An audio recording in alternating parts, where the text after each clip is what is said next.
Counsel, Circuit Court, United States. Judge Sitter's side. Thank you. Please be seated.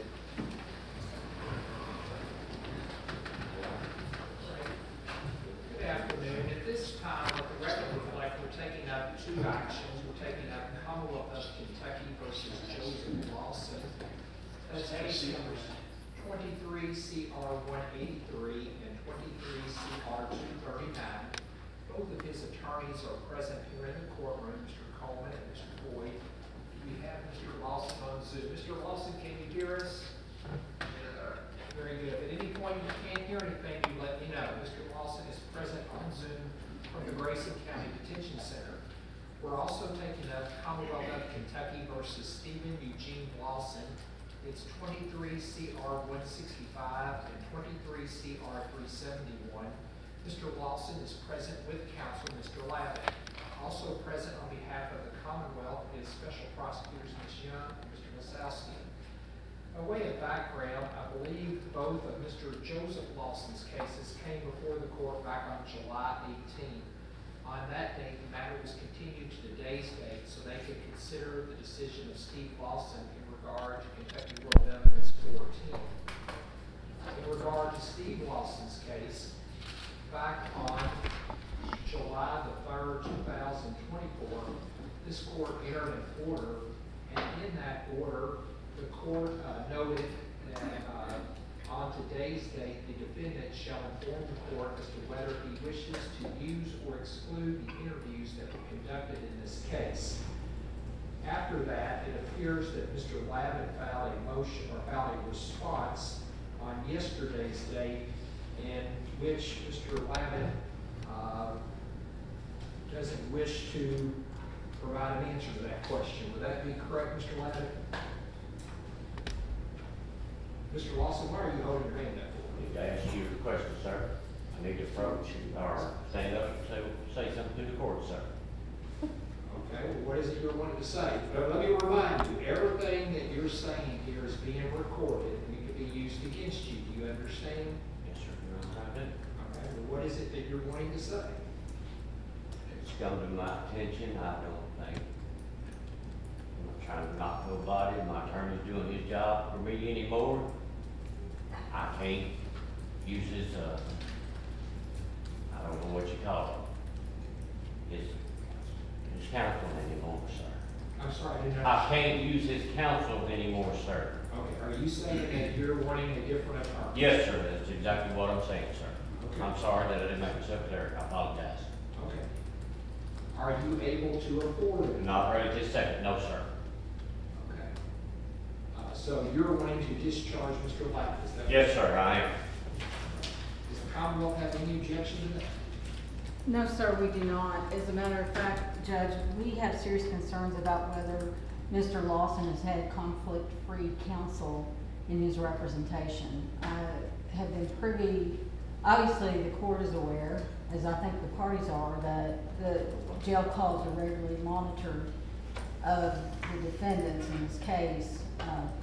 On August the 4th, there was a jail call that Mr. Lawson had with his family in which he said he had already fired Mr.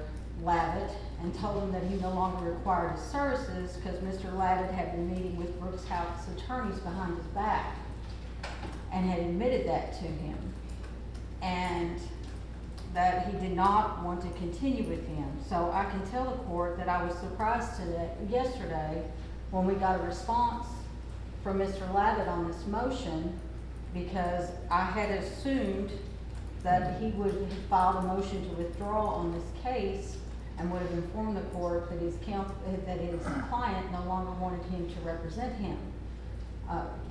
I previously informed this court in the pleadings that we filed in this case, in particular, Mr. Lawson's, the response to Mr. Lawson's motion for immunity, that there is a peculiarity going all the way back to March between these two defendants and the motions that they have filed or the pleadings that they filed in this case.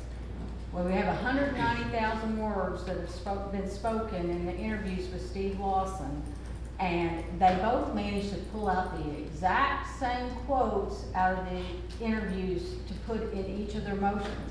Some of them are not even supportive of Mr. Lawson's claim for immunity. I'm not even sure why the quote would be in there. But they also contain the same misquotes in each motion. They contain the same paraphrasing of people's statements in each motion. They contain the same, such and such walked in the room. They're phrased exactly the same. It defies reason that they would be exactly the same. And I cannot get any scenario in my head where an immunity motion on behalf of Mr. Lawson, in which he has to claim that everything that he spoke in those interviews was 100% the truth, could in any way be in a collaborative effort with Brooks Houck, or Brooks Houck's attorneys, since he obviously gave us information about Brooks Houck, and he would have to affirm that. And I think we saw that when we had the hearing on those motions. Mr. Lavitt couldn't even tell the court what was in his own motion on that date. And he did nothing to affirm that Mr. Lawson had told 100% the truth. He put on no evidence. There was nothing put forth on that date. And after that hearing, in which he sat here and told the court that his client did tell the truth, eventually told the court that he went around and around and around that, he walked out of his courtroom and gave a press conference in which he spouted Brooks Houck's defense again, that Steve Lawson was told what to say in those interviews, and it essentially said he didn't tell 100% the truth. I don't know what's going on here, but I know that it's something that I think the court needs to inquire about. It's disturbing. I'm not sure that Mr. Lawson has received conflict-free counsel. I'm not sure that he has had what he's entitled to under the Sixth Amendment. Mr. Black?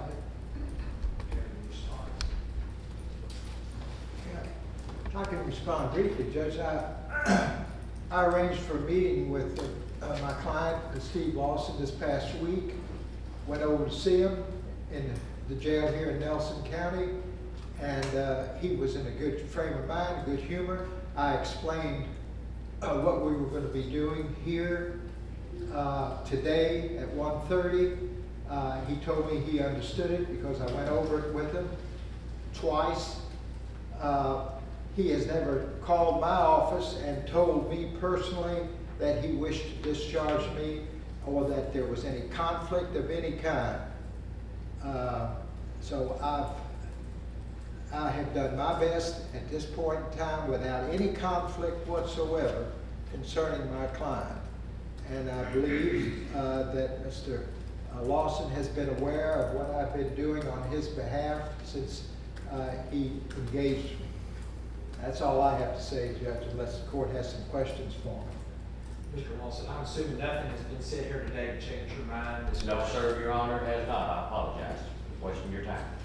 So you want to have a public defender appointed for you? Yes, until I see what I cannot do, sir. Yes, sir. Please. At this time, the court is going to find that Mr. Lawson has requested to discharge his attorney here today. I'm going to show that his request is granted. I'm going to show that DPA is to appoint an attorney to represent Mr. Lawson. I want Mr. Coleman, if you could let them know upstairs, I need an attorney here in 2 weeks, August 22nd. I want to find out who's going to be representing Mr. Lawson, because we've got a trial date in February and I plan on moving forward. So I need to get somebody on board that's ready to go. Is it a time on August 22nd? Let me see if I've got an afternoon time. I